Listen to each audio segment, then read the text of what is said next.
ಹೆದ್ದಾರಿ ಟೋಲ್ ನಿರ್ಮಾಣ ಮಾಡ್ತಿದ್ದಾರೆ. ನಾನೇ ಮುಂದೆ ನಿಂತು ಟೋಲ್ ಕಿತ್ತು ಹಾಕ್ತೀನಿ. ಗುಬ್ಬಿ ಶಾಸಕರೇ, ಜಾಣ ನಿದ್ರೆ ಮಾಡ್ತಿದ್ದೀರಾ? ಸಿಎಸ್ಪುರ ಮತ್ತು ಯಡಿಯೂರು ರಸ್ತೆ ಟೋಲ್ ಕೂಡಲೇ ನಿಲ್ಲಿಸಬೇಕು ಎಂದು ಜೆಡಿಎಸ್ ಮುಖಂಡ ನಾಗರಾಜು ಆಕ್ರೋಶ ವ್ಯಕ್ತಪಡಿಸಿದ್ದಾರೆ. ಗುಬ್ಬಿ ತಾಲೂಕಿನ ಜಿ ಹೊಸಳ್ಳಿ ಬಳಿಯ ರಸ್ತೆಯಲ್ಲಿ ಅವೈಜ್ಞಾನಿಕ ಟೋಲ್ ನಿರ್ಮಾಣ ಮಾಡ್ತಿರುವ ಹಿನ್ನೆಲೆ ಟೋಲ್ ನಿರ್ಮಾಣವನ್ನ ಕೂಡಲೇ ಕೈಬಿಡಬೇಕೆಂದು ಆಗ್ರಹಿಸಿ ರೈತ ಸಂಘ ಸೇರಿದಂತೆ ಹಲವು ಸಂಘಟನೆಗಳು ಪಕ್ಷಾತೀತವಾಗಿ ಎಲ್ಲಾ ಮುಖಂಡರು ಬೃಹತ್ ಪ್ರತಿಭಟನೆ ನಡೆಸಿದರು. ಈ ಸಂದರ್ಭದಲ್ಲಿ ಮಾತನಾಡಿದ ರೈತ ಸಂಘದ ಜಿಲ್ಲಾಧ್ಯಕ್ಷ ಎ ಗೋವಿಂದರಾಜು ಅವರು, ಅವೈಜ್ಞಾನಿಕವಾಗಿ ರೈತರಿಗೆ ಹಾಗೂ ಸ್ಥಳೀಯರಿಗೆ ತೊಂದರೆ ಕೊಡುವ ಉದ್ದೇಶದಿಂದ ಅವಶ್ಯಕತೆ ಇಲ್ಲದೆ ಹೋದರೂ ಇಲ್ಲಿಗೆ ರಸ್ತೆ ಟೋಲ್ ನಿರ್ಮಾಣ ಮಾಡಲು ಮುಂದಾಗಿದ್ದಾರೆ. ಯಾವುದೋ ಒಂದು ಕಂಪನಿಗೆ ಅನುಕೂಲ ಮಾಡಿಕೊಡುವ ನಿಟ್ಟಿನಲ್ಲಿ ಸ್ಥಳೀಯರಿಗೆ ಟೋಲ್ ಬರೆ ಎಳೆಯುವ ಕೆಲಸವನ್ನ ಮಾಡ್ತಿದ್ದಾರೆ ಎಂದು ಆಕ್ರೋಶ ವ್ಯಕ್ತಪಡಿಸಿದರು. ಈ ಸಂದರ್ಭದಲ್ಲಿ ಬಿಜೆಪಿ ಮುಖಂಡ ದಿಲೀಪ್ ಕುಮಾರ್, ಜೆಡಿಎಸ್ ಮುಖಂಡ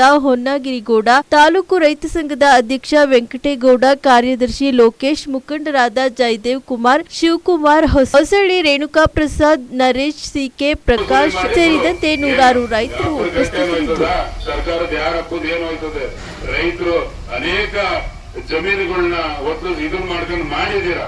ಏನು ಹಬ್ಬ ತರ ಈ ರೋಡ್ ಮಾಡೋ ಹುಟ್ಟ ಇದು ಹೈವೇ ನಾಮ್ಸ್ ಏನಿದೆ, ಸಡನ್ಲಿ ಅಡ್ಡ ಬರ್ತಾರೆ. ಅದನ್ನೆಲ್ಲ ಮಾಡ್ಬೇಕು. ಅದನ್ನೆಲ್ಲ ಶಿಸ್ತಾಗಿ ಮಾಡಿ ಹೈಟೆಕ್ ಆಗಿ ಮಾಡಿದ್ರೆ ಮಾತ್ರ ನಿಮ್ಗೆ ವಸೂಲಿ ಮಾಡೋ ಯೋಗ್ಯತೆ ಇರೋದು. ದಯಮಾಡಿ ನಾನು ಈ ಮುಖಾಂತರ ನಾನು ಈ ಜಿಲ್ಲಾಡಳಿತಕ್ಕೆ ಇರ್ಬೋದು, ಒಂದು ಸರ್ಕಾರಕ್ಕೆ ಇರ್ಬೋದು ಮನವಿ ಮಾಡ್ತೀನಿ.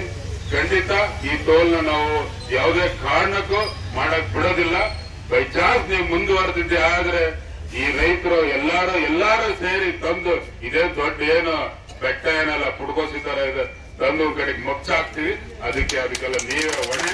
ದಯಮಾಡಿ ನೀವು ಅದಕ್ಕೆ ಅವಕಾಶ ಮಾಡಿಕೊಡ್ದಲ್ಲ ನೀವು ಅದು ಇಮಿಡಿಯೇಟ್ಲಿ ಇದನ್ನ ತೆರವು ಮಾಡಬೇಕು ಅಂತ ಈ ಸಂದರ್ಭದಲ್ಲಿ ಮನವಿ ಮಾಡ್ತೀನಿ. ಜೈ ಹಿಂದ್. ಮತ್ತು ರಾಜ್ಯ ರಸ್ತೆ ಅಭಿವೃದ್ಧಿ ನಿಗಮದವರು ಈ ರಸ್ತೆಯನ್ನ ಅಭಿವೃದ್ಧಿ ಮಾಡಿದ್ದಾರೆ.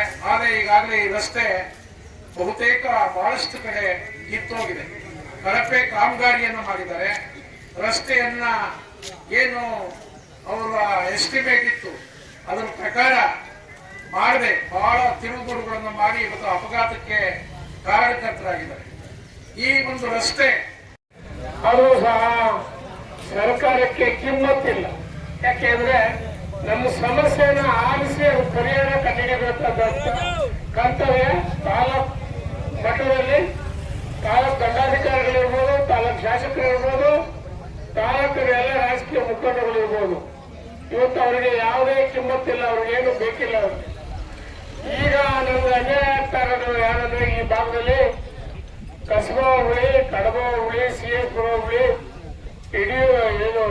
ಹೆಬ್ಬೂರು ಹೋಬಳಿ ಈ ಭಾಗಕ್ಕೆ ಜಾಸ್ತಿ ತೊಂದರೆ ಆಗ್ತದೆ. ಇವತ್ತು ಈ ಬಂದಂತ ಟೋಲ್ ಸಂಗ್ರಹಣೆ ಮಾಡ್ತಕ್ಕಂತ ಮಾಲೀಕರು ಮಾತಾಡ್ತಾರೆ, ಹಣ ಬಂದು ಕುತ್ಕೊಳ್ಳಿ ಹೋಗಿ, ಇಲ್ಲ ನೀವು ಹೋಗಿ ನೀವು ಬಂದಿರ್ತಾರೆ. ಇನ್ನು 6 ತಿಂಗಳಾದ ನೋಡಿ ಯುದ್ಧ ಶುರುವಾಗುತ್ತೆ ಇಲ್ಲಿ. ಅವ್ರೇನ್ ಮಾಡ್ತಾರೆ ಅಂದ್ರೆ ಬೇರೆ ಬೇರೆ ತಂದು ಹಾಕ್ತಾರೆ. ಅವರು ಕನ್ನಡ ಗೊತ್ತಿಲ್ಲ ನೋಡ್ರಿ. ನಮ್ಮ ರಾಜ್ಯದ ಬಗ್ಗೆ ಪರಿಸ್ಥಿತಿ ಯೋಚನೆ ಮಾಡಿ. ನಮ್ಮ ರಾಜ್ಯದವ್ರಿಗೆ ಯಾರಿಗಾರ ಕೂಡ ಯೋಗ್ಯತೆ ಇಲ್ಲ ಟೆಂಡರ್ಗೆ. ಇವು ಯಾರ ಬಿಹಾರದವರ ಗುಜರಾತ್ ಟೆಂಡರ್ ಕೊಟ್ಟಿದ್ದಾರೆ ಅಂತ ಹೇಳ್ತಾರಲ್ಲ, ಇಲ್ಲಿ ನಮ್ಮ ರಾಜ್ಯದಲ್ಲಿ ಯಾರು ಗುತ್ತಿಗೆದಾರ ಇಲ್ವಾ?